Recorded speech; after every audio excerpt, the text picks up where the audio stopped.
खाने को है नहीं, इंडिया से जंग करो। आपने तकरीर सुनी नवाज शरीफ की? उन्होंने कहा जंगे नहीं करेंगे, पल्ले पैसा नहीं है, ना इतनी ताकत है तो दोस्ती करेंगे।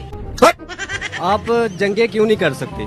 पहली बात तो ये है, तुमसे ना हो पाएगा। हम इंडिया को तब तस्लीम करेंगे अगर वो हमें तस्लीम करे। इंडिया कहते हैं दहशतगर्दी खत्म करो, कश्मीर को भूल जाओ, आज भाई भाई बनते हैं। अब बोल। ऐसे कैसे भाई भाई बन सकते हैं? जब मुसलमान भाई भाई है तो इंडिया हिंदू और मुसलमान भाई भाई तो पहले कभी हो ही नहीं सकते। आगे अपनी औकात पे।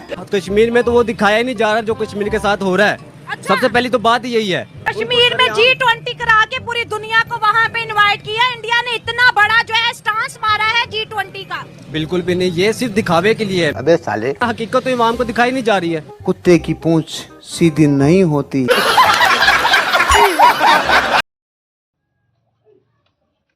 जब भी इंडिया के ऊपर किसी ने कोई गलत बात करने की कोशिश की तो वो हमेशा जो है उसने या तो माफ़ी मांगी है या फिर उल्टे पांव चल के वो वापस चला गया। करेक्ट। क्योंकि देखें एक प्राइम मिनिस्टर मोदी साहब जो है वो अपनी कंट्री को उन्होंने बिल्कुल चेंज करके रख दिया और वो नियर टू सुपर पावर है। वाह मोदी जी वाह। इंडिया की आवाम बड़ी मैं अप्रिशिएट करूँगा उनकी आवाम को कि वो कैसे जो है वो जब भी प्रॉब्लम आती है तो वो यकजा होकर खड़े हो जाते हैं। मैं कहता हूँ मोदी साहब भी बड़े खुशकिस्मत है कि उनको जो है उनकी आवाम जो है वो बड़ी खूबसूरत मिली और आवाम बड़ी खुशकिस्मत है उनको मोदी साहब मिला। ये तो आपका बिल्कुल नया अंदाज, नया रूप देख रहा हूँ मैं, है? और उन्होंने प्रूव करके दिखाया पूरी दुनिया को, नक्शा बदल के दिखा दिया पूरी दुनिया को अपनी कंट्री का।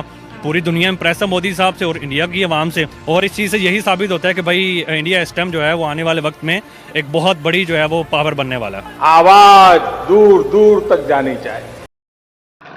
अरे भिखारी, हम तो कहते हैं कि हमें इंडिया के साथ बड़े मुकाबले करने हैं, बड़ी जंगे करने हैं। टेक्नोलॉजी में उनका मुकाबला क्यों नहीं कर पाए? तुमसे ना हो पाएगा। ना हम जंग कर सकते हैं ना हम उनका भी टेक्नोलॉजी में मुकाबला कर सकते हैं, जो बात साफ है। इसमें तो कोई शक नहीं। जंग इस तरह नहीं कर सकते कि भी क्या हमारे पास सिर्फ चंद एक हथियार हैं, एक दो चलाएंगे, उन्होंने वापसी रिएक्शन करना, उनके पास इन्वेस्टमेंट है, पैसा, उनको मसला ही नहीं है। उन्होंने एक रिएक्शन देना, हम खड़े ही नहीं हो सकेंगे ना। बाप है हम लोग तेरे, समझा? इंडिया हमसे काफी आ गया ना। आप इंडिया का एजुकेशन सिस्टम देखें, जो उनके हाई स्कूल है उनमें भी लैंग्वेज सिखाई जाती है, जैसे फ्रेंच होगी, जर्मन होगी, पर्शियन, इस तरह। हमारे तो 90% लोग हैं वो सही से उर्दू भी नहीं बोल सकते। वो क्या इंग्लिश बोलेंगे, क्या जर्मन बोलेंगे, वो जुगाड़ लगा रहे होते हैं। चमत्कार हो गया मेरे भाई। जली ना। एज अ पाकिस्तानी आपका कश्मीर पे क्या स्टांस है? तो चलिए शुरू करते हैं। कश्मीर हमारा है, वो हमने लेना ही है। ओ भाई मारो, मुझे मारो। कैसे लेंगे? क्या किया कश्मीर के लिए? बता। अगर हम चाहे ना छीनना तो ये तो 5 मिनट का काम है। रस्सी जल गई पर बल नहीं गया। मतलब आप चाहते हैं कि एक और जंग हो जाए? मैं तो चाहता हूँ ऐसे होना चाहिए। बाप को भेज, तेरे बस की बात नहीं। हमारे पास न्यूक्लियर भिखारी हो, भिखारी रहोगे। नहीं है। ये नया फुंतरू कौन है? हाँ?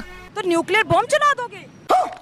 ना चलाएंगे तो हम भी चलाएंगे। रॉकेट की बात करो कोई। तो रॉकेट हमारे पास नहीं है, हमारे पास नहीं है, हमारे पास भी तो है। खाने को चने नहीं, पिछवाड़ा मांगे जायफल, तनख्वाह 550, कंधे पे टांगे राइफल। देखिए हमारे आर्मी ने खुद कहा था हमारे रॉकेट्स में तेल नहीं है, बंदूकों में गोलियां नहीं है, हम नहीं लड़ सकते, सब्र शुक्र करके बैठ जाओ। बोलती बंद होगी थे कमीने की। हम पूरी दुनिया को ये बताते हैं कि हमारे पास एटॉमिक बॉम्ब है, हम बहुत पावरफुल हैं। जी घंटा। ईरान तो हमारे एटॉमिक बॉम्ब से नहीं डर रहा, वो तो मिसाइल पे मिसाइल भी ठोक रहा है। और इल्जाम क्या लगाते हैं भाई, इनका ताल्लुक दहशतगर्दी तंजीमों से। इसमें तो कोई शक नहीं। मुझे ये बताएं, हमारे पास जो एटॉमिक पावर है हमने क्या कर लिया आज तक? तुमसे ना हो पाएगा। हम उसको इस्तेमाल कब करेंगे? हलवाई क्या? हम उसको इस्तेमाल ही नहीं कर सकते, इतनी पाबंदी हमारे पास है। आई थिंक हमारे पास तो फ्यूल ही नहीं होगा उसको इस्तेमाल करने के लिए। हम इस्तेमाल कैसे करेंगे? तो किसी भी दुनिया के किसी भी कंट्री को हमारे उस एटम बम से क्या डर होगा जब हम उसको इस्तेमाल ही नहीं कर सकेंगे? अरे टोपा होगा एकदम। मुसलमान से सिर्फ काफिर इसलिए डरता है कि हमारे पास ईमान है। मस्त जोक मारा रे, ये हंस रहे हलकट हंस। मोदी साहब कहते हैं कि पाकिस्तान आओ, गुर्बत की जंग को खत्म करते हैं, ये कश्मीर को छोड़ दे। मोदी कुछ भी नहीं कर सकता, ये ऐसे फोके नारे मार रहा है। अच्छा। पाकिस्तान आर्मी के आगे कोई कोई मुल्क नहीं, चाहे अमेरिका हो चाहे इसराइल हो, कोई मुल्क नहीं है। इसराइल भी पाक आर्मी के आगे कुछ नहीं कुछ भी नहीं है। पागल हो गया कबे? हाँ, अनबन बोल रहा है। कितनी जंगें जीती हैं पाक आर्मी? पाक आर्मी ने 1965 की, 1971 की, कारगिल की, जो भी आप देख लें। 71 हम जीते हैं। हाँ जी, क्यों नहीं जीते?